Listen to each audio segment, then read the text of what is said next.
So, eto na. Ibigay na natin. Sino nga bang aktor na tinutukoy ko? Na yan? very reliable na may 2-month-old baby na. Siyempre, ang tagal niya pong namalagi sa Amerika. Nag-move on na po siya sa kanyang failed marriage with Carla Abellana. Eto na. Ang tinutukoy po namin, na blind item natin to before na magiging tatay na. Pero, ngayon, eto na talaga. Pero eto na, nanganak na ang kanyang American girlfriend. Yan, 2-month-old na po ang baby. And soon, uuwi dito, dadalhin dito sa Pilipinas ang kanyang mag-ina. Pero yun nga po, tatay na, confirm si Tom Rodriguez. Bakit ko i-confirm to? Somebody very, very close to the actor ang nag-confirm sa akin, di ba? Na, at sabi niya, hindi i-deny yan ni Tom Rodriguez, di ba? Totoo yan. And carbon copy nga raw yung bata. Kahawig na kahawig. Oo, dalawa ang dimples, yan. Kamukhang kamukha yan. O, parang naiyak ba ako? Nagtatanggalan ako ng muta. Wala, hindi ba, kagigising ko lang kasi nakatulog ako sa dressing room. O, parang feeling ko may sobrang muta. dami kasing ganap. Hindi, napagod ako kanina. Kasi nag-Viva Max ako back to back. Tapos yung Regal Legacy, papakita natin yan bukas yung mga pinuntahan natin press con, di ba? Oo, ang bongga rin yung Regal Legacy, di ba? Pero yan, going back to Tom Rodriguez, yan, kumpirmado po, siya po ay tatay na ng isang 2-month-old baby boy. Yan. Ang bongga, Congrats, diba? At dadalhin dito ang bata very, very soon. So, wala daw pong balak si Tom Rodriguez na itago ang bata, di ba? Makikita at makikita.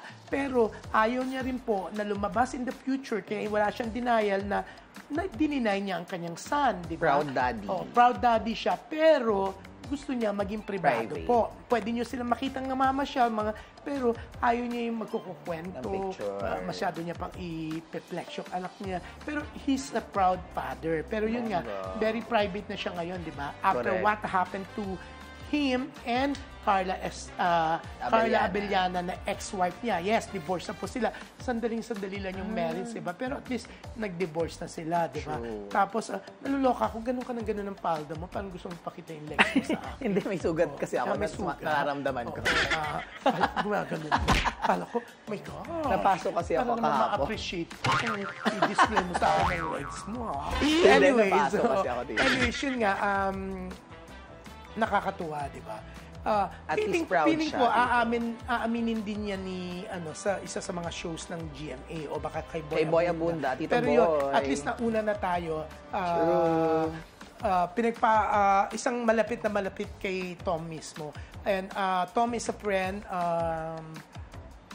Alam ko hindi siya magagalit na kunento ko na nilabas ko na sa Abante nung Thursday, tapos kahapon sa print, di ba, sa online abante.com.ph. Tapos, yun nga, eto babasahin ko yung sinabi pa ng source ko. Yan.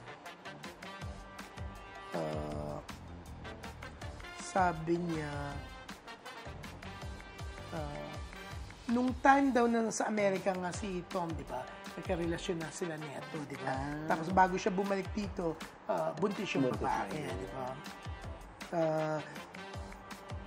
Kamukha niya yung baby, 2 dimples, pero yung buhok at color ng mata sa nanay Minana, green daw po ang color ng eyes ng bata, ang bongga. Sana Oo, di ba?